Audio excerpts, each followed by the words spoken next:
Donc si maintenant je lance et que je modifie ici le maximum de nombre et que je mets en illimité, en fait on va voir qu'on va pouvoir supprimer des centaines et des centaines de posts. Bonjour à tous, dans cette vidéo je vais vous expliquer comment supprimer des pages qui ne sont non indexées ou alors des pages qui ont très peu d'impressions ou de clics dans votre Search Console. Je suis Joanny Thévenin, consultant SEO et en automatisation. Dans un premier temps, on peut voir que sur notre back-office WordPress, on a par exemple 6 URL qui sont aujourd'hui donc non indexées. Admettons que nous voulons faire ça pour un réel site, donc un site en ligne. Donc ce que je vais vous conseiller, c'est d'utiliser la fonction isIndexed, donc le tools isIndexed de Stéphane Maddaleno, qui est un outil qui va permettre de checker l'indexation. Donc en fait, vous allez récupérer votre sitemap de votre site internet. Donc dans notre cas, ça va être sitemap.xml. Hop. Une fois qu'on a récupéré du coup le sitemap des pages qui est ici, on va pouvoir du coup soit l'extraire en fait à l'aide du sitemap extractor, soit sinon utiliser l'outil Screaming Frog. Pourquoi Screaming Frog? Parce que pour ceux qui vont vouloir utiliser cette technique de suppression d'URL, plugger en fait la Search Console, vous allez pouvoir utiliser du coup la fonctionnalité configuration, accès à l'API, Search Console, et du coup vous allez pouvoir connecter votre compte Google et en fait derrière directement vous aurez le nombre de clics et le nombre d'impressions en fait liés à chacune de vos pages. Donc dans notre cas, on va uniquement faire avec isIndexed. Donc une fois que vous avez en fait du coup ici téléchargé le sitemap, hop, ok, on clique ici. Donc là, c'était les pages et en fait, c'était les articles que je voulais. Du coup, c'était post ici, tac. On se retrouve avec 9 URL. Hop, on va aller crawler en fait les URL HTML qui sont ici. Je les récupère, je les importe dans mon projet isIndexed. Puis j'attends quelques minutes et ensuite pour vérifier l'indexation des liens. Une fois qu'on a les liens, on a son statut, donc indexé ou non indexé. Dans notre cas, ils sont tous désindexés.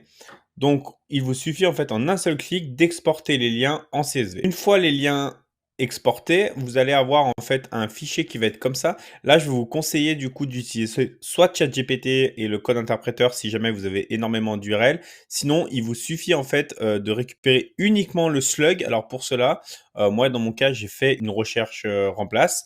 Donc j'ai supprimé en fait le nom de domaine et le slash à la fin pour avoir uniquement en fait le dernier slug d'URL. Donc ça c'est important. Il va falloir toujours avoir le dernier slug de l'URL. Ensuite, on va pouvoir passer à la démonstration du scénario. Donc là, en fait, à l'aide du module Google Sheet et Search Row, donc récupérer l'ensemble des lignes en fait d'un fichier Excel, vous allez vous connecter.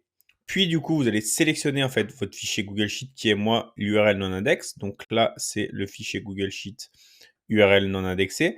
Et derrière, on va filtrer tous les statuts qui sont en non indexed, donc qui sont égales à non indexed. Ça va permettre dans mon cas de supprimer tous ceux qui sont uniquement pas indexés. Si dans le cas où j'en avais qui étaient indexés, alors ils n'auraient pas été supprimés. Une fois récupéré, donc là on laisse bien le nombre maximum de lignes retournées à vide parce qu'on veut supprimer tous les articles qui ne sont pas indexés. Puis, on va, dans un premier temps, vérifier que le module récupère bien les articles. Là, dans notre cas, on voit que Make a bien récupéré les 5 URL qui sont ici. Donc maintenant, on va utiliser le module Search Post. Donc, à quoi sert le module Search Post? Le module Search Post, lui, va servir à récupérer l'ensemble des articles sur notre WordPress. Donc, vous voyez, là, on le teste, hop, on récupère nos articles. Et là, on peut voir qu'en fait, le slug va être important parce que du coup, c'est vraiment à ce qui correspond en fait ici à l'URL. Donc maintenant, nous, ce qui va nous être utile, ça va être d'utiliser la connexion, récupérer tous les articles qui sont publiés. Et ici, dans les paramètres avancés, on va pouvoir lui indiquer qu'on veut rechercher les posts dont le slug en fait est égal à l'URL dans notre cas. Hop, ok. Et du coup, ensuite, donc là, on voit qu'on récupère l'ID du post, par exemple dans notre cas 140. Et ensuite, on va utiliser le module supprimer un post, donc delete a post, lui passer en ID uniquement l'ID du post ici qu'il a récupéré. Et là, c'est est-ce qu'en fait on veut le mettre uniquement dans la corbeille ou carrément le delete complètement. Donc moi, je vous conseille de ne pas forcer, de le laisser dans la corbeille en fait, au cas où il y aurait potentiellement une erreur. Donc là maintenant, on va tester uniquement avec une seule ligne pour vérifier que ça marche. Dans mon admin, dans les brouillons, on voit bien qu'on a 5 publiés qui sont ici.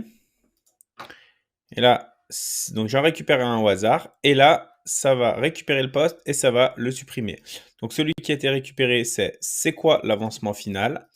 Donc c'est quoi l'avancement final? Ça doit être lui. Et là, on voit bien qu'il a été supprimé et qu'il est bien dans le brouillon.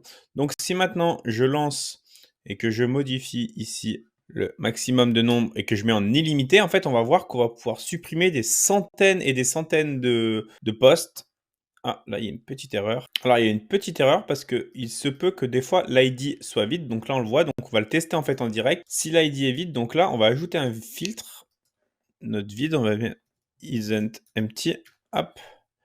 La condition que l'ID ne soit pas égale à 0. Et donc là, je vais relancer. Donc comme ça, au moins, on est sûr que si le poste... non, c'est pas égal à 0, pardon. C'est isn't empty.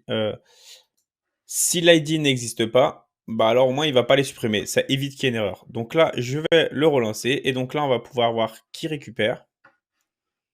Donc en fait, ce n'est pas l'ID, c'est du coup, vous voyez, nombre total de bundle est égal à 0. Du coup, ici, on va modifier. Donc là, je vais lui mettre que le nombre total de bundle n'est pas égal à 0. Donc en fait, s'il est égal à plus de 0, ça veut dire que forcément, l'ID... En fait, il faisait l'erreur parce que là, il allait me récupérer du coup, c'est quoi l'avancement final qui en fait a déjà été supprimé. Donc en fait, il me dit, bah ok, tu ne le trouves pas. Donc là, pour éviter cette erreur, là, je save et je relance.